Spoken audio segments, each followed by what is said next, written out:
한겨울 바람이 창문을 두드리던 밤, 소연은 떨리는 손으로 장롱 깊숙한 곳에서 내복을 꺼냈습니다. 시어머니가 또 난방을 끄고 자신의 방만 춥게 두었기 때문이죠.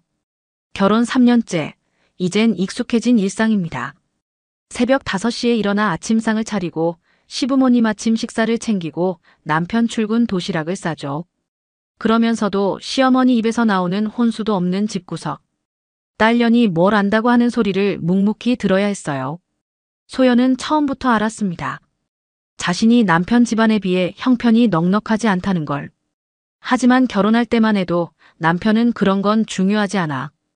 우리 사랑하면 되지라며 소연의 손을 꼭 잡아주었죠. 그 말을 믿고 시집 왔는데 현실은 달랐어요. 소연아, 오늘 김장해야 하니까 일찍 나와서 준비해. 아침 6시, 시어머니의 목소리에 소연은 눈을 떴습니다. 백포기. 시어머니가 부르는 친척들 몫까지 소연 혼자서 해야 하는 김장이었어요. 손이 갈라지고 피가 날 때까지 소금물에 절인 배추를 만져도 시어머니는 너희 집에선 김장도 안 하냐라는 말만 던졌죠. 남편은 어땠을까요? 옆에서 그저 엄마 말 좀 들어. 우리 집 전통이야라고 할 뿐이었습니다. 쓰라린 마음을 누구에게도 말하지 못한 채 소연은 그저 참았어요. 제사 음식도 15개나 되는 제사상을 혼자 차렸습니다. 밤을 새워가며 준비해도 상차림이 예쁘지 않네라는 말만 돌아왔죠. 어느 날 남편이 퇴근하고 들어왔을 때 소연은 용기를 내어 물었습니다. 당신, 나 좀 도와줄 수 없을까? 나 혼자서는 너무 힘들어. 그러자 남편의 대답은 차가웠어요. 내가 밖에서 돈 벌어오는 것만 해도 충분해. 집안일은 내 몫이지. 침대에 누워 천장을 바라보며 소연은 눈물을 흘렸습니다. 결혼하기 전 꿈꾸던 행복한 가정의 모습은 온데간데없고 매일이 지옥 같았어요. 하지만 소연은 여전히 희망을 버리지 않았습니다. 조금만 더 노력하면 달라질 거야. 시어머니도 언젠가는 나를 인정해 주실 거야. 그렇게 자신을 다독이며 또 하루를 견뎌냈죠. 인생의 나락으로 떨어지는 데는 오랜 시간이 필요하지 않더군요. 단 한마디, 한 번의 사건으로도 충분했습니다. 결혼 3년이 지나도 아이가 생기지 않자 시어머니의 불만은 폭발했어요. 애도 못 낳는 년이 무슨 며느리야. 우리 집안대는 누가 이어. 그 말에 소연의 마음은 산산조각 났지만 남편은 또 침묵했습니다. 병원에 가보자는 소연의 말에도 내가 문제겠지라며 외면하기만 했죠. 소연은 혼자서라도 병원에 갔고 검사 결과 자신에게는 아무런 문제가 없다는 걸 알게 되었어요. 하지만 그 사실을 말해도 아무도 믿어주지 않았습니다. 오히려 거짓말쟁이라는 소리만 돌아왔죠. 소연의 눈물은 이제 마를 대로 말랐습니다.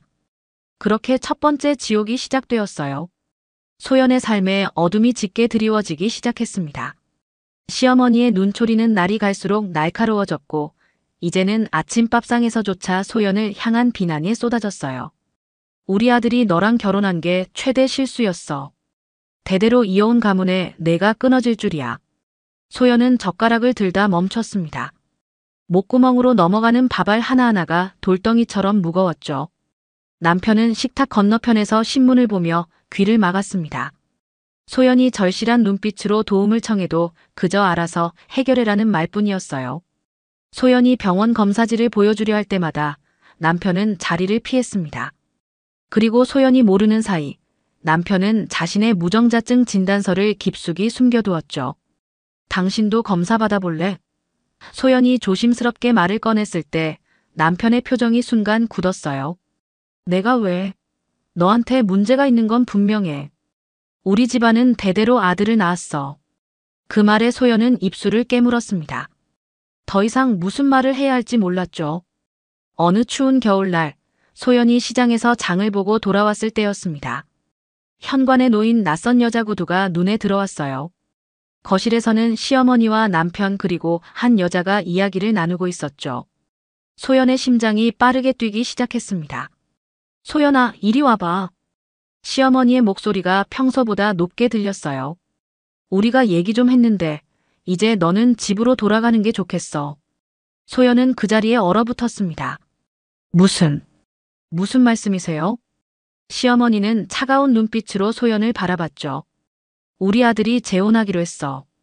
이 사람은 우리 집안과 어울리는 명문가 딸이야. 아이도 낳을 수 있고. 소연은 믿을 수 없다는 듯 남편을 바라봤습니다. 당신, 정말 이런 식으로? 남편은 고개를 돌렸어요. 미안해. 하지만 우리 사이엔 미래가 없어. 그날 밤 소연은 자신의 옷가지를 모았습니다. 손이 떨려 제대로 짐을 싸기도 어려웠죠. 눈물은 이미 말라버렸어요. 방문을 열자 시어머니가 서 있었습니다. 짐은 놓고 가. 내가 가져온 것도 없으니 가져갈 것도 없지. 하지만 제 옷이라도 다 우리가 사준 거야. 맨몸으로 왔으니 맨몸으로 가. 추운 겨울밤 소연은 얇은 옷 한 벌만 입은 채 집에서 쫓겨났습니다. 눈발이 흩날리는 길 위에서 소연은 어디로 가야 할지 몰랐어요. 3년간의 결혼 생활이 이렇게 끝나다니 믿기지 않았죠. 가슴이 찢어지는 듯한 아픔에 소연은 걸음을 옮겼습니다.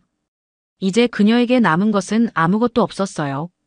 소연은 발걸음을 옮길 때마다 차가운 바람이 뼛속까지 파고들었습니다. 버스 정류장 의자에 몸을 웅크리고 밤을 보냈어요. 해가 뜨자마자 소연은 친구에게 전화를 걸었지만 아무도 받지 않았죠. 점점 희망이 사라지는 느낌이었습니다.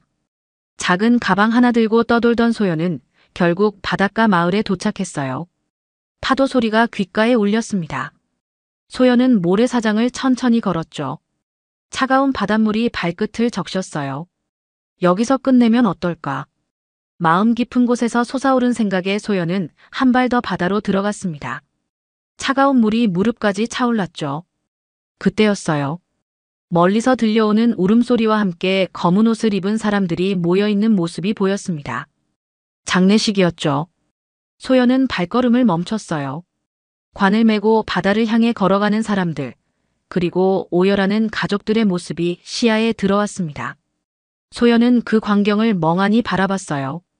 죽음 앞에서 모든 사람은 평등했습니다. 부자든 가난한 사람이든 높은 지위에 있는 사람이든 아니든 결국 마지막엔 모두 같은 길을 가는 거였죠. 그 순간 소연의 머릿속에 번뜩이는 깨달음이 찾아왔어요. 죽음 앞에선 다 평등하구나. 나처럼 천한 사람도 마지막을 준비할 수 있어. 소연은 천천히 바다에서 나왔습니다. 물에 젖은 옷이 차갑게 몸에 달라붙었지만 마음은 이상하게 가벼워졌어요. 소연은 장례식이 끝나고 돌아가는 사람들 속에서 한 노인을 발견했습니다. 검은 정장을 입고 장례를 진행했던 장의사였죠. 용기를 내어 다가간 소연은 떨리는 목소리로 물었어요. 실례지만 장의사는 어떻게 되나요? 노인은 놀란 눈으로 소연을 바라봤습니다. 왜 그런 걸 물으시나요, 아가씨? 저도 그 일을 하고 싶어서요. 노인은 잠시 소연을 바라보더니 깊은 한숨을 내쉬었죠. 쉬운 일이 아니오. 사람들의 마지막을 정성껏 보내는 일이지. 단순히 돈을 벌기 위한 직업은 아니라오. 소연은 고개를 끄덕였습니다. 알고 있어요. 하지만 제가 정말 하고 싶은 일인 것 같아요. 노인의 표정이 부드러워졌어요. 서울에 큰 장례학원이 있어. 거기서 배우면 도움이 될 거요. 소연은 그날 밤 작은 여인숙에서 생각했습니다. 이제부터 자신을 김소연이 아닌 다른 사람으로 살아가기로 했어요. 그리고 새 이름을 정했죠. 정윤이. 누군가의 마지막을 준비해주는 사람, 정윤이가 되기로 결심했습니다. 다음 날 아침, 소연은 모아둔 얼마 안 되는 돈을 꺼내 서울행 버스표를 샀어요. 새로운 삶을 향한 첫걸음이었습니다. 버스가 출발하자 소연은 창밖으로 넓게 펼쳐진 바다를 바라봤죠. 그곳에 자신의 과거를 모두 묻고 이제 정윤이로 살아가기로 했습니다. 서울에 도착한 정윤이는 낯선 도시의 냄새에 잠시 숨을 멈췄습니다. 북적이는 사람들 사이에서 그녀는 외톨이였죠. 주머니 속 얼마 남지 않은 돈을 꽉 쥐고 노인이 알려준 장례학원 주소를 찾아 나섰어요. 골목을 몇 번 돌아 마침내 낡은 간판이 달린 건물 앞에 섰습니다. 혹시 장례학원 등록하러 왔는데요. 정윤이의 목소리가 떨렸습니다. 접수처의 중년 여성은 정윤이를 위아래로 훑어보며 말했어요. 등록금은 선불이에요. 300만 원. 정윤이는 입술을 깨물었습니다. 가진 돈은 겨우 150만 원이 전부였죠. 반만 먼저 내고 나머지는 아르바이트 하면서 갚을 수 있을까요? 여성은 한숨을 쉬었어요. 원장님께 물어볼게요. 기적적으로 원장은 정윤희의 제안을 받아들였습니다. 대신 장례식장에서 자비를 하는 조건이었죠. 정윤희는 그렇게 낮에는 학원에서 공부하고 밤에는 장례식장에서 일하는 생활을 시작했어요. 첫날부터 쉽지 않았습니다. 염습 보조일을 맡았는데 시신을 처음 마주했을 때 그녀는 다리가 후들거렸죠. 괜찮아요? 선배 장의사가 물었습니다. 정윤희는 고개를 끄덕였어요. 네, 할 수 있어요. 손을 떨며 시신을 닦고 옷을 입히는 일은 상상 이상으로 힘들었습니다. 밤새 일하고 돌아오면 온몸이 쑤셨어요. 하지만 정윤희는 포기하지 않았습니다. 오히려 더 열심히 배웠죠. 시신을 대하는 법, 유족을 위로하는 말, 장례 절차의 모든 것을 하나하나 익혀나갔어요. 사람들의 시선도 견뎌야 했습니다. 장의사, 왜 하필 그런 일을?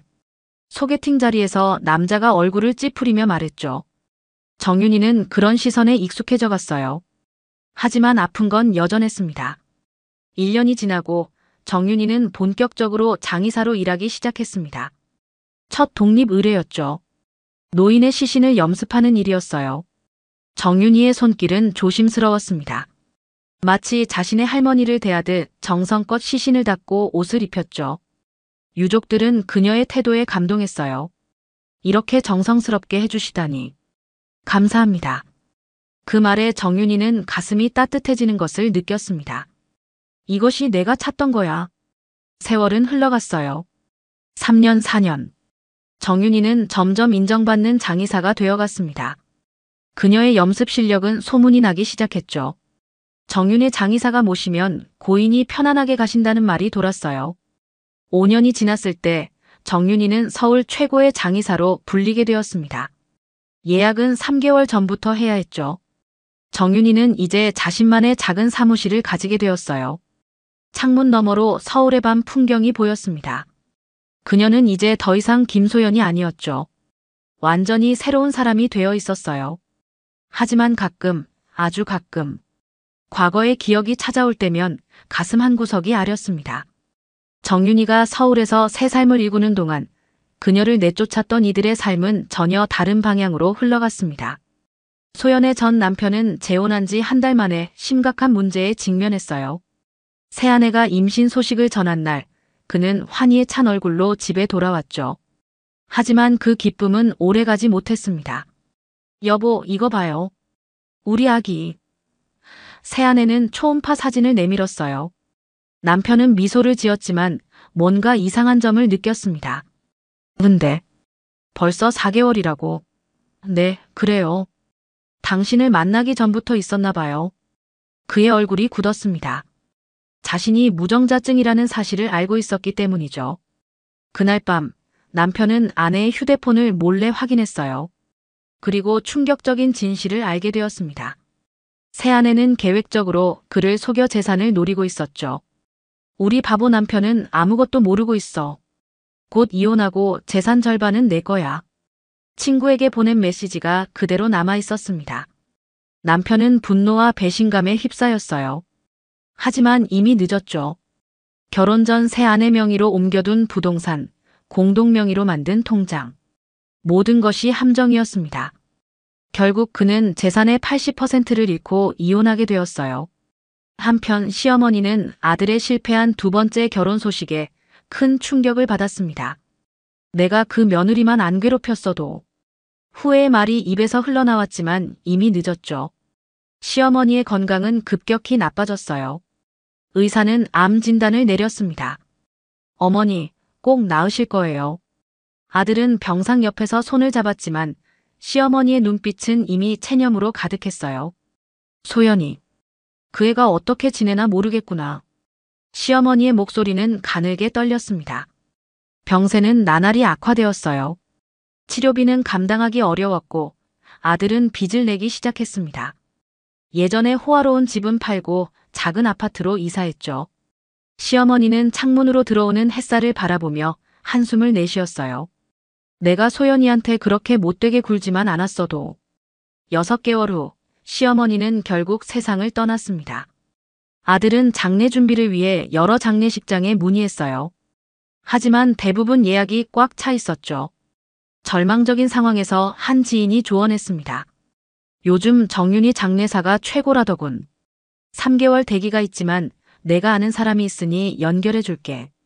그렇게 기적처럼 정윤이 장례사의 예약이 잡혔어요. 아들은 고마움에 눈물을 흘렸습니다. 장례 준비를 위해 정윤이의 사무실로 향하는 길, 그는 알지 못했죠. 자신이 운명의 수레바퀴 속에서 과거와 마주하게 될 것이라는 사실을. 정윤이는 예약 명단을 확인하다 그 이름을 발견했습니다. 심장이 멈춘 듯 했어요. 5년 만에 다시 마주하게 될 그들. 정윤이는 깊은 숨을 내쉬었습니다. 이제 그녀는 과거의 소연이 아니었어요. 완벽한 전문가로서, 그리고 자신을 내쫓았던 이들에게 마지막 선물을 줄 준비가 되어 있었습니다. 장례식장은 꽃향기와 향냄새로 가득했습니다. 정윤이는 검은색 정장을 단정하게 입고 장례 준비를 점검했어요. 손목시계를 확인하며 방문객들이 도착하기 전 모든 것이 완벽한지 살폈죠. 그녀의 마음은 이상하게 평온했습니다. 5년이라는 시간이 지났지만 모든 것이 어제 일처럼 생생했어요. 장례사님, 유족분들이 도착하셨습니다. 보조 직원이 다가와 말했습니다. 정윤이는 고개를 끄덕였어요. 안내해 드리세요. 현관에서 익숙한 실루엣이 보였습니다. 세월의 흔적이 깊게 패인 얼굴, 그리고 초라한 옷차림의 남자. 전 남편이었죠. 정윤이는 표정 하나 바꾸지 않고 그를 맞이했어요. 안녕하세요. 정윤이 장례사입니다. 삼가 고인의 명복을 빕니다. 남편은 고개를 숙였습니다. 그의 눈에는 피로와 슬픔이 가득했어요. 정윤이를 알아보지 못하는 듯했죠. 5해 동안 그녀는 많이 달라져 있었습니다. 세련된 단발머리, 자신감 넘치는 자세, 그리고 무엇보다 소연이라는 이름의 흔적은 어디에도 없었어요. 어머님 모시러 왔습니다. 염습 준비는 다 되어 있나요? 정윤이는 전문적인 태도로 대답했습니다. 네, 모든 준비가 되어 있습니다. 이쪽으로 오시죠. 장례 절차는 순조롭게 진행되었어요. 정윤이는 완벽한 장례사였습니다. 시신을 정성스럽게 모시고 유족들을 세심하게 배려했죠. 아무도 그녀가 과거의 소연이라고 의심하지 않았어요. 장례사님, 정말 감사합니다. 어머니가 이렇게 편안해 보이기는 처음이네요. 전 남편의 친척이 말했습니다. 정윤이는 미소를 지었어요. 고인을 마지막까지 존중하는 것이 제 일입니다. 헌화 시간이 되었죠. 조문객들이 하나둘 국화를 들고 고인에게 인사를 올렸습니다. 남편의 차례가 왔어요. 그가 국화를 들자 꽃 사이에 작은 메모가 눈에 띄었습니다. 남편은 무심코 그것을 펼쳐보았죠. 김장 100포기, 제사상 15개. 다 갚았습니다. 남편의 손이 떨리기 시작했어요. 그는 천천히 고개를 들어 정윤이를 바라봤습니다. 그제야 그 눈매, 그 입술, 그리고 품위 있는 자세 뒤에 숨겨진 과거의 흔적을 발견했죠. 눈이 휘둥그레졌습니다. 이게? 그의 목소리가 떨렸어요. 정윤이는 그저 침착하게 미소 지을 뿐이었습니다. 시선 하나 흔들리지 않았죠. 남편은 비틀거리며 자리로 돌아갔어요. 그의 얼굴은 창백했습니다. 손에 든 메모를 보며 계속 떨고 있었죠. 장례식은 계속되었어요. 정윤이는 차분하게 절차를 이끌어 나갔습니다. 그녀의 몸짓 하나하나가 세련되고 전문적이었죠. 과거 천대받던 그 소연의 모습은 찾아볼 수 없었어요. 대신 거기에는 존경받는 전문가 정윤이가 있었습니다. 남편은 자리에 앉아 계속 정윤이를 바라봤어요. 그의 눈에는 혼란과 충격 그리고 두려움이 가득했습니다. 그가 맨몸으로 내쫓았던 그 여자가 이제는 그의 어머니의 마지막을 책임지고 있었죠. 장례식이 한창일 때 남편은 참을 수 없는 충동에 휩싸여 정윤이에게 다가갔습니다. 조문객들 사이를 비집고 지나가 그녀의 팔을 붙잡았어요. 정윤이는 놀라지 않은 듯 그를 바라봤습니다. 처음으로 그들의 눈이 정면으로 마주쳤죠. 잠시 얘기 좀 할 수 있을까요? 남편의 목소리는 떨렸어요. 정윤이는 고개를 끄덕였습니다. 물론이죠. 이쪽으로 오시죠. 한적한 상담실로 들어선 둘. 문이 닫히자마자 남편의 질문이 터져 나왔습니다. 당신, 소연이야? 떨리는 목소리로 물었어요. 정윤이는 손에 들고 있던 염습천을 내려놓으며 천천히 고개를 끄덕였습니다. 아무 말도 하지 않았죠. 그녀의 침묵이 오히려 모든 것을 말해주고 있었어요. 남편의 얼굴이 창백해졌습니다. 어떻게 이런 일이. 말을 잇지 못했어요. 우연이죠. 정윤이는 차분하게 대답했습니다. 세상은 생각보다 좁아요. 남편은 벽에 기대어 섰습니다. 그의 다리가 후들거렸죠. 그날, 내가 널 내쫓았던 날 이후로 어떻게 지냈니? 정윤이의 눈빛이 차갑게 빛났어요. 그때는 소연이었죠. 지금은 정윤이에요. 미안해. 남편이 중얼거렸습니다. 정말 미안해. 정윤이는 미소를 지었어요. 그 미소에는 슬픔도 분노도 없었습니다. 단지 승리한 사람의 평온함만 있었죠. 이제 와서 사과해도 소용없어요. 다만, 어머님의 마지막은 제가 책임질게요. 그게 제 일이니까요. 그 말에 남편의 눈에서 눈물이 흘러내렸습니다. 정윤이는 덧붙였어요. 염습 시간이에요. 오실래요? 남편은 고개를 끄덕였죠. 그들은 함께 염습실로 향했습니다. 정윤이는 장갑을 끼고 시어머니의 시신 앞에 섰어요. 모든 조문객이 지켜보는 가운데 그녀는 직접 나섰습니다. 마지막은 제가 제대로 보내드려야 하니까요. 정윤이의 손길은 놀라울 정도로 차분하고 단정했습니다. 시어머니의 얼굴을 닦고 머리를 빗어주고 옷을 정성스럽게 입혔어요. 자신을 괴롭혔던 그 사람의 몸을 다루면서도 그녀의 얼굴에는 오직 존중과 평온함만 있었습니다. 남편은 그 모습을 바라보며 오열했어요. 과거 자신이 저지른 잘못의 무게가 그를 짓눌렀습니다. 모든 것이 돌이킬 수 없는 지점을 지나고 있었죠. 염습이 끝날 무렵 정윤이는 마지막으로 시어머니의 얼굴을 매만졌습니다. 그 순간만큼은 진심이 담긴 손길이었어요. 이제 편히 가세요. 작은 목소리로 말했죠. 염습이 끝나고 정윤이는 장갑을 벗었습니다. 남편이 다가와 떨리는 목소리로 물었어요. 왜 이렇게까지 해주는 거야? 정윤이는 잠시 침묵했습니다. 그리고 남편의 눈을 똑바로 바라보며 대답했어요. 직업적 양심이죠. 그 말 한마디가 남편의 가슴을 더 아프게 찔렀습니다. 그는 더는 할 말을 찾지 못했어요. 정윤이는 흔들림 없는 발걸음으로 염습실을 나섰고 남편은 그 자리에 무너지듯 주저앉았습니다. 장례가 끝나고 조문객들이 하나둘씩 떠났습니다. 노란 국화 향기가 가득했던 장례식장은 이제 정막만 감돌았어요. 남편은 초라한 몰골로 상주복을 벗으며 빈 식장을 정리했습니다.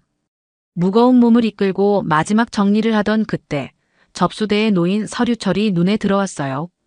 장례 예약자 명단. 무심코 넘기던 그의 손이 한 페이지에서 멈췄습니다. 남편의 얼굴이 창백해졌어요.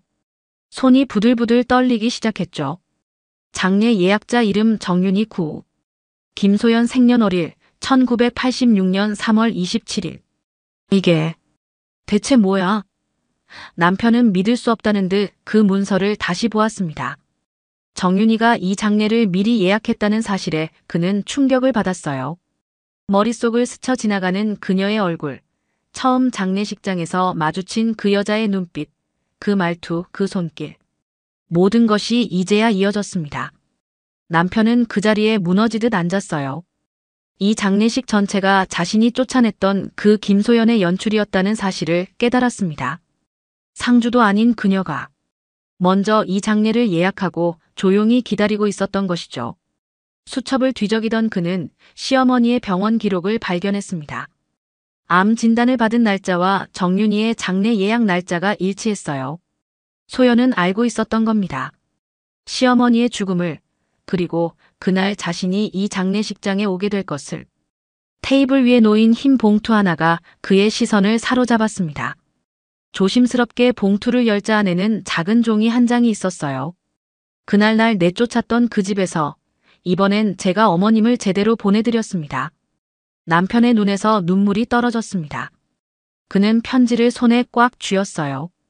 자신이 맨몸으로 내쫓았던 여자가 다시 돌아와 자신의 어머니를 가장 품위 있게 배웅했다는 사실. 그것이 가장 완벽한 복수였습니다. 장례식장에 불빛 하나만 남은 채 남편은 텅 빈 눈으로 천장을 바라봤어요. 그의 표정은 두려움이 아니라 철저한 패배였습니다. 소연에게서 빼앗았던 존엄성과 인간다움의 가치를 그녀가 완벽하게 되찾아간 것이죠. 남편은 맨 처음 그녀를 만났던 날을 떠올렸습니다. 소연의 순수한 미소, 착한 마음씨, 그리고 그녀가 자신에게 쏟았던 진심 어린 사랑.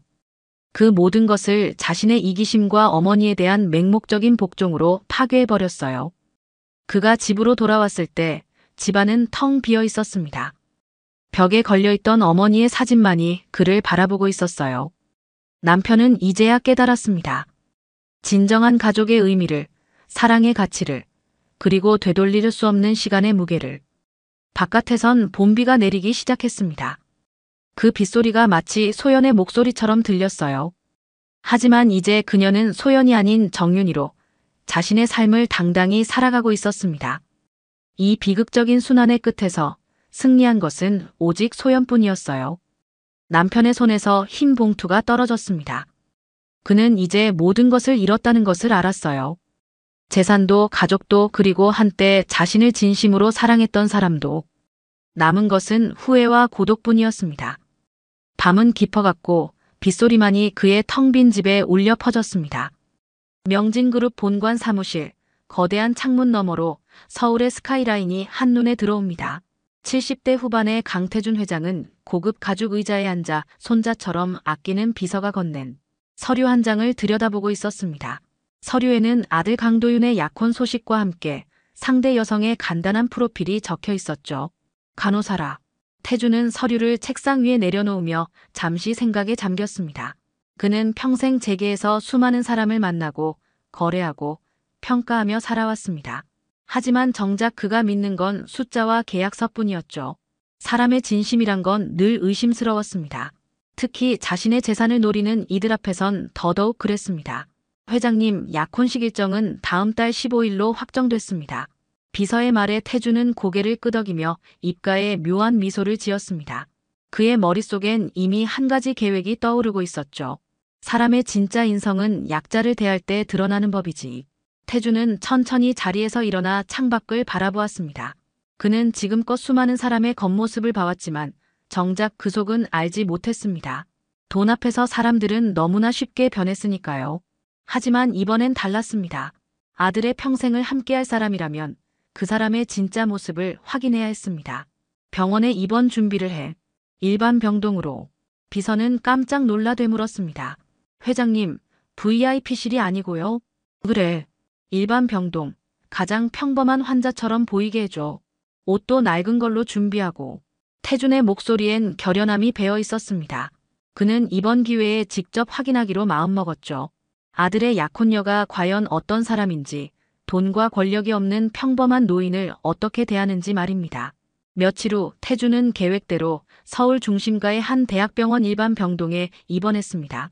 머리는 일부러 헝클어뜨렸고 낡은 환자복을 입었습니다. 거동도 불편한 척 지팡이에 의지하며 천천히 걸었죠.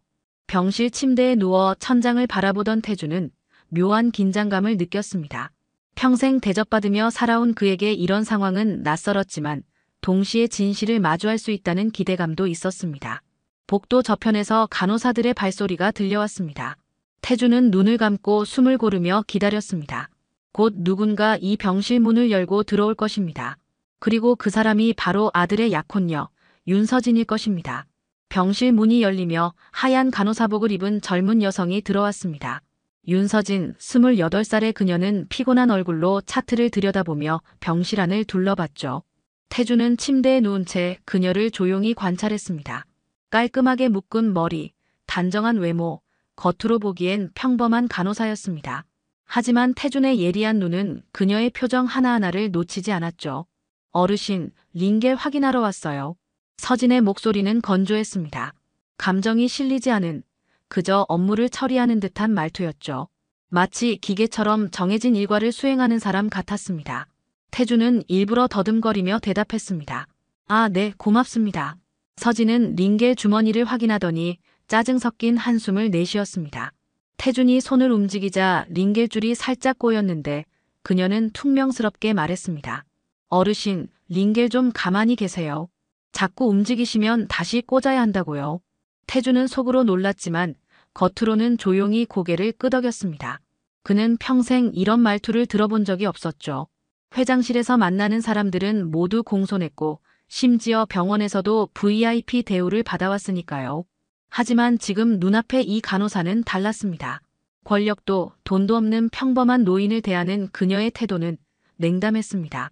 잠시 후 태주는 일부러 침대 옆 테이블에 놓인 물컵을 건드렸습니다. 컵이 바닥에 떨어지며 물이 사방으로 튀었죠. 서진은 황급히 걸레를 가지러 갔다가 돌아와 바닥을 닦기 시작했습니다. 그녀의 표정은 점점 굳어졌고 입술을 꽉 다문 채 바닥을 문지르는 손에는 힘이 잔뜩 들어가 있었습니다. 진짜. 서진은 중얼거리듯 말하며 바닥을 닦았습니다. 그러더니 고개를 들어 태준을 똑바로 바라보며 말했죠. 그녀의 눈빛엔 짜증과 경멸이 뒤섞여 있었습니다. 이래서 공부 안 하면 평생 남한테 민폐만 끼치는 거예요. 혼자 물도 제대로 못 드시면 보호자라도 불러야죠. 이러니까 요양병원을 가셔야 하는 거 아니에요? 순간 태준의 가슴이 철렁 내려앉았습니다. 그는 평생 누구에게도 이런 모욕을 당해본 적이 없었습니다. 분노가 치밀어 올랐지만 그는 꾹 참았습니다. 지금 화를 내면 계획이 물거품이 되니까요. 대신 그는 떨리는 목소리로 작게 사과했습니다. 마치 정말로 미안해하는 노인처럼 말이죠. 죄송합니다. 제가 손이 떨려서. 서진은 대꾸도 없이 걸레를 들고 병실을 나갔습니다. 문이 닫히는 소리와 함께 복도로 사라지는 그녀의 발소리가 들렸죠. 태주는 천장을 바라보며 깊은 한숨을 내쉬었습니다. 가슴속에선 여러 감정이 뒤섞였습니다. 분노, 실망, 그리고 묘한 슬픔까지. 저 아이가 정말 도윤이의 약혼녀란 말인가. 태주는 눈을 감았습니다. 그의 머릿속엔 아들 도윤의 얼굴이 떠올랐습니다. 순진하고 착한 아들. 사람을 너무 쉽게 믿는 그 아이가 저런 여자와 평생을 함께하게 된다면 어떻게 될까요? 태주는 이를 악물었습니다. 아직 확신할 순 없었습니다. 한 번의 실수일 수도 있으니까요. 하지만 직감적으로 느껴졌습니다. 저 여자의 본성은 지금 본 것 그대로일 거라고 말이죠. 창밖으로 밤의 어둠이 내려앉고 있었습니다. 이틀이 지났습니다. 태주는 병실에서 조용히 다른 환자들을 관찰했습니다. 복도를 오가는 사람들, 병문안을 오는 가족들, 그리고 간호사들의 모습까지. 그는 평생 돈으로만 사람을 평가해왔다는 걸 새삼 깨달았죠. 누가 얼마를 버는지, 어떤 지위에 있는지만 중요했습니다. 하지만 지금 이 병실에선 모두가 평등했습니다. 아픈 몸을 이끌고 누워있는 환자들, 그들은 그저 치료받기를 바라는 약자들이었죠. 옆 침대의 노인은 밤마다 기침을 했습니다. 보호자도 없이 홀로 누워 천장만 바라보는 그 모습이 태준의 마음을 아프게 했습니다. 평생 재벌 회장으로 살며 느껴보지 못한 감정이었죠. 돈이 없으면 이렇게 외롭게 늙어가는구나 하는 생각이 들었습니다. 그날 오후 서진이 다시 병실에 들어왔습니다. 태준은 일부러 침대에서 일어나려다 비틀거렸고 서진이 황급히 다가와 팔을 붙잡았습니다. 하지만 그녀의 손길은 거칠었죠. 마치 짐을 다루듯 태준의 팔을 잡아 끌었습니다. 어휴, 진짜 혼자 못하시면 미리 말씀하시든가요. 서진은 투덜거리며 태준을 침대에 다시 눕혔습니다. 그러더니 옆 침대의 노인을 힐끗 보며 동료 간호사에게 작게 속삭였죠. 하지만 태준의 귀엔 그 말이 고스란히 들렸습니다. 환자도 손님이라지만 이런 사람들은 그냥 짐이에요. 보호자도 없고 돈도 없고 병원만 붙들고 있으니 진상이죠 뭐. 태준의 주먹이 이불 속에서 꽉 쥐어졌습니다. 분노가 치밀어 올랐지만 그는 여전히 참았습니다. 대신 그는 마음속으로 다짐했죠. 이 여자의 진짜 모습을 끝까지 확인하겠다고 말입니다. 아들 도윤이 평생을 후회하며 살게 할 순 없었으니까요. 저녁 무렵 태준은 병원장에게 은밀히 연락을 취했습니다. 자신의 정체를 밝히지 않은 채 병원 내 간호사들의 평판을 조사해달라고 부탁했죠. 특히 윤서진이라는 간호사에 대해 자세히 알고 싶다고 했습니다. 병원장은 즉시 움직였고 다음 날 아침 태준에게 조용히 보고서를 전달했습니다. 보고서를 읽는 태준의 표정은 점점 굳어졌습니다. 서진은 병원 내에서 악명 높은 간호사였습니다. 환자들에게는 불친절했고 동료들에게는 고압적이었죠. 특히 계약직 간호사들을 괴롭히는 걸로 유명했습니다. 보고서엔 한 간호사의 이름이 자주 등장했습니다. 혜진, 서진에게 늘 괴롭힘을 당하면서도 묵묵히 일하는 계약직 간호사였죠. 태주는 보고서를 덮으며 깊은 한숨을 내쉬었습니다. 그의 예감은 틀리지 않았습니다. 서진은 겉으론 단정하고 똑똑해 보이지만 속은 썩어 있었죠. 약자를 깔보고 힘없는 사람을 무시하는 인간이었습니다. 태주는 창밖을 바라보며 생각했습니다. 도윤은 대체 어떻게 저런 여자에게 속았을까요? 아마도 겉모습만 보고 판단했겠죠. 마치 자신이 평생 그래왔던 것처럼 말입니다. 그날 밤 태주는 잠을 이루지 못했습니다. 천장을 바라보며 지난 세월을 떠올렸죠. 자신도 서진처럼 사람을 겉모습으로만 판단하며 살아왔구나 하는 생각이 들었습니다. 돈 없는 사람, 힘없는 사람을 무시하진 않았지만 그렇다고 진심으로 대한 적도 없었습니다. 그저 거래의 대상일 뿐이었죠. 태주는 씁쓸한 미소를 지었습니다. 그날 밤 11시쯤 병실 안은 고요했습니다. 태주는 잠들지 못하고 누워 있었죠. 창밖으론 도시의 불빛이 희미하게 보였고 복도엔 간간히 간호사들의 발소리만 들렸습니다. 그때였습니다. 옆 침대의 노인이 갑자기 거친 숨소리를 내기 시작했죠. 태주는 깜짝 놀라 고개를 돌렸습니다. 으으가. 노인은 가슴을 움켜쥐며 신음했습니다. 얼굴은 창백했고 이마엔 식은땀이 흘러내렸죠. 태주는 황급히 침대 옆 호출 버튼을 눌렀습니다. 삑삑 소리가 복도에 울려 퍼졌지만 아무도 오지 않았습니다. 태주는 다시 한번 그리고 또 한 번 버튼을 눌렀죠. 잠시 후 병실 문이 열리며 서진이 들어왔습니다. 뒤따라 다른 간호사 2명도 함께 들어왔죠. 서진은 노인의 상태를 확인하더니 인상을 찌푸렸습니다. 또 이러시네. 밤마다 이러시면 어떡해요. 서진의 말투엔 걱정보단 짜증이 묻어났습니다. 다른 간호사들도 눈치만 볼 뿐 선뜻 나서지 않았죠. 노인의 호흡은 점점 더 가빠졌고 손은 허공을 더듬었습니다. 태주는 가슴이 철렁했습니다. 이건 위급한 상황이었죠. 바로 그때 병실 문이 다시 열리며 젊은 간호사 한 명이 뛰어들어왔습니다. 태주는 그녀의 얼굴을 본 적이 없었습니다. 아마 다른 병동 담당이었던 것 같았죠. 간호사는 재빨리 노인에게 다가가 맥박을 확인했습니다. 산소포화도 떨어지고 있어요. 당직 의사 선생님 빨리 부르세요. 그녀의 목소리는 단호했습니다. 서진은 잠시 망설이다가 마지못해 복도로 나가 전화를 걸었죠. 젊은 간호사는 노인의 자세를 바로잡고 산소 마스크를 씌우며 차분하게 상태를 점검했습니다. 그녀의 손길은 빠르면서도 정확했죠. 태주는 그 모습을 지켜보며 마음이 뭉클해졌습니다. 몇 분 후 당직 의사가 도착했고 노인은 응급처치를 받았습니다. 다행히 상태가 안정되었고 곧 중환자실로 옮겨졌죠. 병실엔 다시 고요함이 찾아왔습니다. 태주는 침대에 누운 채 방금 전 상황을 떠올렸습니다. 특히 그 젊은 간호사의 모습이 눈에 선했죠. 다음 날 아침 태주는 병원장에게 다시 연락을 취했습니다. 어젯밤 노인을 구한 간호사가 누구인지 알고 싶다고 했죠. 병원장은 곧 답변을 보내왔습니다. 그녀의 이름은 혜진, 계약직 간호사로 6개월째 이 병원에서 일하고 있다고 했습니다. 그리고 흥미로운 사실 하나가 더 있었죠. 혜진은 서진에게 늘 괴롭힘을 당하는 직원이었습니다. 태주는 보고서를 읽으며 고개를 끄덕였습니다. 서진이 아니라 저런 사람이 진짜 의료인이구나 하는 생각이 들었죠. 돈도 지위도 없지만 환자를 진심으로 돌보는 사람. 반면 서진은 정규직이라는 안정된 자리에 앉아 약자를 무시하고 괴롭히는 사람이었습니다. 태주는 창밖을 바라보며 깊은 생각에 잠겼습니다. 자신이 평생 추구해온 가치가 무엇이었을까요? 돈, 권력, 명예 하지만 정작 중요한 건 사람의 진심이었습니다. 혜진처럼 누군가를 진심으로 돕는 마음, 그게 진짜 가치 있는 거였죠. 태주는 결심했습니다. 이제 마지막 확인만 남았습니다. 서진에게 자신의 정체를 밝히고 모든 걸 끝낼 시간이었죠. 퇴원 전날 오후 태주는 조용히 계획을 실행에 옮기기로 했습니다.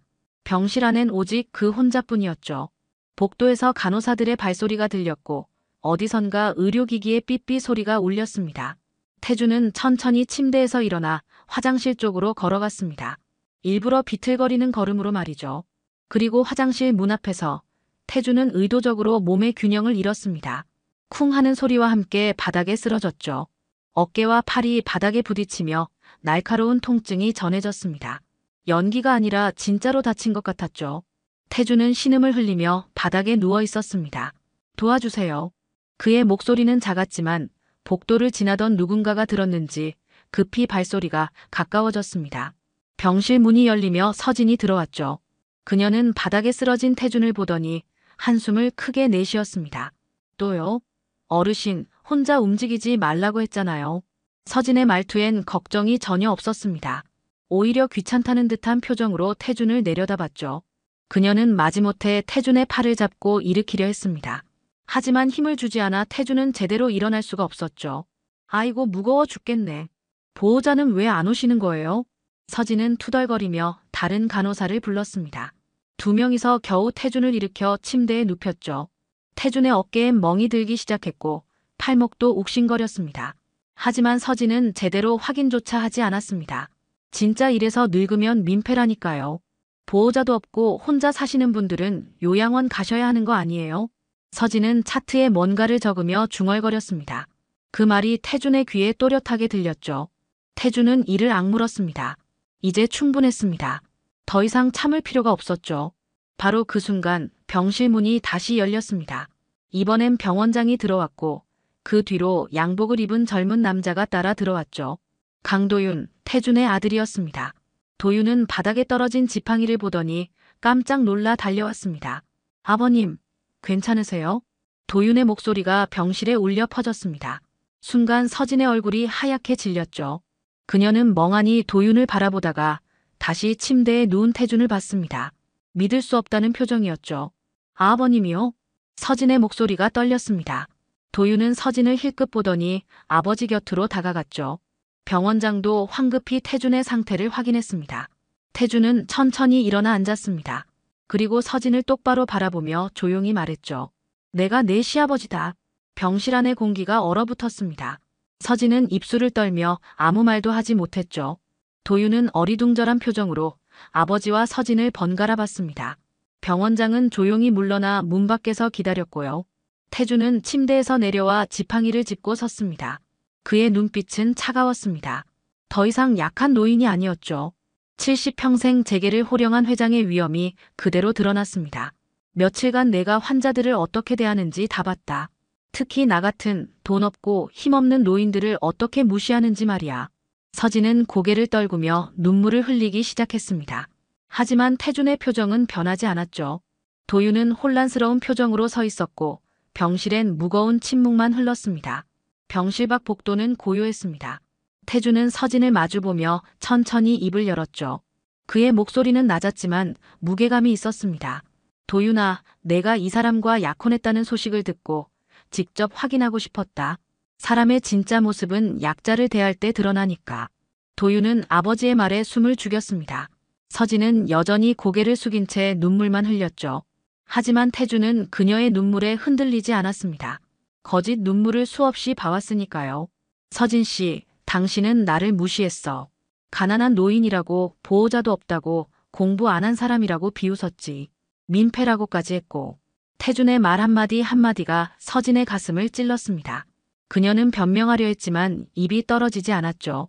무슨 말을 해도 소용없다는 걸 알았으니까요. 도윤은 충격을 받은 표정으로 서진을 바라봤습니다. 서진 씨 정말 그랬어요? 도윤의 목소리엔 실망이 묻어났습니다. 서진은 고개를 들어 도윤을 봤지만 그의 눈빛은 이미 차갑게 식어 있었죠. 태준은 지팡이를 짚으며 병실 문 쪽으로 걸어갔습니다. 이 결혼은 없었던 일로 한다. 도윤아, 내가 선택한 사람이지만 아버지로선 허락할 수 없구나. 태준은 문을 열고 나갔습니다. 병원장이 복도에서 기다리고 있었고 태준은 그에게 조용히 지시했죠. 윤서진 간호사, 오늘부로 해고 처리해 주시오. 그리고 이 사실은 외부에 알리지 마시오. 병원장은 고개를 끄덕였습니다. 태준은 복도를 천천히 걸어갔죠. 뒤에서 서진의 흐느끼는 소리가 들렸지만 그는 돌아보지 않았습니다. 며칠 후 태준은 집으로 돌아왔습니다. 넓은 저택, 고급 가구, 그리고 수십 명의 직원들. 하지만 그의 마음은 공허했습니다. 분노가 가라앉아 묘한 감정이 밀려왔죠. 서진을 버렸지만 마음이 후련하지 않았습니다. 오히려 씁쓸했죠. 태준은 서재에 앉아 창밖을 바라봤습니다. 그의 머릿속엔 병원에서 봤던 사람들이 떠올랐습니다. 특히 혜진 간호사의 모습이 선명했죠. 밤중에 위급한 환자를 구하던 그녀, 누구도 나서지 않을 때 용감하게 행동했던 그 순간. 태주는 생각했습니다. 자신도 서진처럼 살아온 건 아닐까 하고 말이죠. 나도 결국 겉모습으로 사람을 판단하며 살았구나. 태주는 평생 재산과 지위로 사람을 평가했습니다. 얼마를 버는지, 어떤 회사에 다니는지, 어떤 집안 출신인지. 하지만 정작 중요한 건 그 사람의 진심이었죠. 병원에서 만난 혜진처럼 묵묵히 자기 일을 하며 누군가를 진심으로 돕는 마음. 그게 진짜 가치였습니다. 태주는 비서를 불렀습니다. 그리고 조용히 지시했죠. 병원에 연락해서 혜진이라는 간호사를 찾아봐. 그 사람이 계약직이라던데 정규직 전환을 도와주고 싶네. 하지만 내 이름은 절대 밝히지 마. 비서는 고개를 끄덕이며 나갔습니다. 태주는 다시 창밖을 바라봤죠. 서울의 하늘은 맑았지만 그의 마음속엔 여전히 구름이 끼어 있었습니다. 무언가 채워지지 않는 빈자리가 있었죠. 그건 아마도 진심으로 누군가를 대해본 적이 없다는 허전함이었을 겁니다. 태주는 생각했습니다. 이제라도 늦지 않았을까 하고 말이죠. 아직 배울 게 남아있다는 걸 70평생 처음으로 깨달았습니다. 돈이 많다고 사람이 되는 게 아니라는 것. 진심 하나가 누군가를 살리기도 하고 망치기도 한다는 것을 말입니다. 2달이 흘렀습니다. 태주는 일상으로 돌아왔지만 병원에서의 경험은 그의 마음속에 깊이 남아 있었습니다. 회의를 하고 서류에 사인하고 사람들을 만나는 일상. 하지만 예전과는 달랐죠. 그는 사람을 대할 때 조금 더 신중해졌고 말 한마디에도 무게를 두기 시작했습니다. 어느 날 아침 태주는 가슴 통증을 느꼈습니다. 처음엔 가볍게 생각했지만 통증이 계속되자 병원에 갔죠. 검사 결과는 심각했습니다. 관상동맥에 문제가 있어 수술이 필요하다고 했습니다. 태주는 담담하게 받아들였죠. 70을 넘긴 나이, 언젠가는 올 일이었으니까요. 수술 날짜가 잡혔습니다. 태주는 같은 병원 하지만 이번엔 VIP 병실이 아닌 일반 병실을 요청했죠. 비서는 놀라며 물었지만 태주는 고집을 부렸습니다. 다시 그곳에 가고 싶었던 겁니다. 평범한 환자로서 말이죠. 입원 당일, 태주는 조용히 병실에 누웠습니다. 창밖으로 보이는 풍경은 2달 전과 똑같았죠. 하지만 그의 마음은 달랐습니다. 이번엔 위장이 아니라 진짜 환자였고 불안도 느껴졌습니다. 수술이 잘 될까, 깨어날 수 있을까 하는 두려움이 밀려왔죠. 저녁 무렵 병실 문이 열렸습니다. 간호사가 들어왔는데 태주는 그 얼굴을 알아봤습니다. 혜진이었죠. 그녀는 차트를 보며 환자 이름을 확인하다가 태준과 눈이 마주쳤습니다. 잠시 당황하는 듯했지만 곧 따뜻한 미소를 지었습니다. 회장님, 안녕하세요. 수술 준비 확인하러 왔습니다. 혜진의 목소리는 차분했습니다. 태주는 놀라움과 동시에 묘한 안도감을 느꼈죠. 그녀가 자신을 담당한다니 어쩐지 마음이 편해졌습니다. 혜진 씨 자네가 여기 있었나? 네, 다행히 정규직으로 전환됐어요. 덕분에 계속 일할 수 있게 됐죠. 혜진은 밝게 웃으며 링게를 준비했습니다. 태주는 그녀의 손길이 얼마나 부드러운지 새삼 느꼈죠. 2달 전 서진의 거친 손길과는 너무나 달랐습니다. 혜진은 하나하나 설명하며 태준을 안심시켰습니다. 내일 아침 6시에 수술실 가시는데요. 긴장하지 마세요. 저희가 잘 돌봐드릴게요. 태준은 고개를 끄덕였습니다. 하지만 마음속 불안은 가시지 않았죠. 혜진은 그걸 눈치챘는지 조용히 말했습니다. 회장님, 저 예전에도 회장님 담당이었던 거 기억하세요? 그땐 몰라보셨죠? 태주는 잠시 멍했습니다. 그리고 천천히 기억을 떠올렸죠. 2달 전 위장 입원했을 때 복도에서 스쳐 지나갔던 간호사. 밤중에 노인 환자를 구했던 그 사람. 바로 혜진이었습니다. 아, 그때 자네였구나. 태준의 목소리가 떨렸습니다. 눈가에 눈물이 맺혔죠. 혜진은 조용히 미소 지으며 태준의 손을 가볍게 두드렸습니다. 괜찮으세요? 잘 될 거예요. 그 짧은 말 한마디가 태준의 마음을 따뜻하게 만들었습니다. 평생 수많은 위로를 들어봤지만 이렇게 진심 어린 위로는 처음이었죠. 태준은 눈물을 닦으며 작게 웃었습니다. 고맙네, 정말 고마워. 혜진은 병실을 나가며 뒤를 돌아봤습니다. 태준은 창밖을 바라보고 있었죠. 그의 옆모습엔 외로움과 동시에 평온함이 묻어났습니다. 혜진은 조용히 문을 닫고 복도로 나갔습니다. 밤이 깊어갔습니다. 태주는 잠들지 못하고 천장을 바라봤죠. 내일이면 수술대에 오릅니다. 살아서 나올 수 있을지 아니면 이게 마지막 일지 알 수 없었습니다. 하지만 이상하게도 두렵지 않았죠. 혜진의 미소가 계속 떠올랐으니까요. 진심으로 자신을 걱정해주는 사람이 있다는 게 이렇게 큰 위로가 될 줄 몰랐습니다. 수술은 성공적이었습니다. 태주는 사흘 만에 의식을 되찾았고 일주일 후엔 걸을 수 있을 정도로 회복했죠. 퇴원 날이 정해졌고 태주는 병원 생활을 정리하기 시작했습니다. 하지만 그는 곧바로 집으로 돌아가고 싶지 않았습니다. 무언가 마무리해야 할 일이 남아있는 것 같았죠. 퇴원 당일 오후 태주는 비서에게 차를 돌려보냈습니다. 혼자 걷겠다고 했죠. 비서는 걱정스러운 표정이었지만 태준의 단호한 눈빛에 물러설 수밖에 없었습니다. 태준은 지팡이를 짚고 천천히 병원 복도를 걸었습니다. 복도는 여전히 분주했습니다. 환자들이 오가고 의료진이 바쁘게 움직였죠. 태준은 그 모습을 하나하나 눈에 담았습니다. 2달 전 이곳에서 그는 많은 걸 배웠습니다. 돈이 많다고 사람이 되는 게 아니라는 것, 진심 하나가 누군가를 살리기도 하고 망치기도 한다는 것을 말이죠. 태준은 병원 구내식당 앞을 지나다 멈춰 섰습니다. 식당 유리문 너머로 혜진이 보였죠. 그녀는 동료 간호사들과 함께 식사를 마치고 나오는 중이었습니다. 태준은 잠시 망설이다가 그녀를 불렀습니다. 혜진 씨. 혜진은 고개를 돌렸고 태준을 보자 환하게 웃었습니다. 동료들에게 먼저 가라고 손짓한 뒤 그녀는 태준에게 다가왔죠. 회장님, 벌써 퇴원하세요? 건강 좀 어떠세요? 덕분에 잘 회복했네. 자네가 잘 돌봐줘서 말이야. 태준은 잠시 말을 멈췄습니다. 하고 싶은 말이 많았지만 어디서부터 시작해야 할지 몰랐죠. 혜진은 조용히 기다렸습니다. 태준은 천천히 입을 열었습니다. 그날 자네가 나한테 미소 지어준 게 기억나네. 그 미소 덕분에 내가 아직 사람이라는 걸 깨달았어. 혜진은 잠시 놀란 표정을 지었습니다. 그러다 부드럽게 웃으며 말했죠. 그날 환자분이 사람답게 말해주셔서 저도 힘이 났어요. 보통 환자분들은 간호사를 무시하거나 함부로 대하시는데 회장님은 달랐거든요. 태준은 고개를 끄덕였습니다. 그 말이 가슴에 와닿았죠. 자신이 위장 환자로 있을 때 그는 진심으로 약자의 입장이 되어봤습니다. 그리고 그제야 사람들의 진짜 모습을 볼 수 있었죠. 돈이 많다고 사람이 되는 게 아니더군. 진심 하나가 사람을 살리기도 하고 망치기도 하지. 태준의 목소리는 잔잔했습니다. 혜진은 조용히 그의 말을 들으며 고개를 끄덕였죠. 2 사람은 잠시 말없이 서 있었습니다.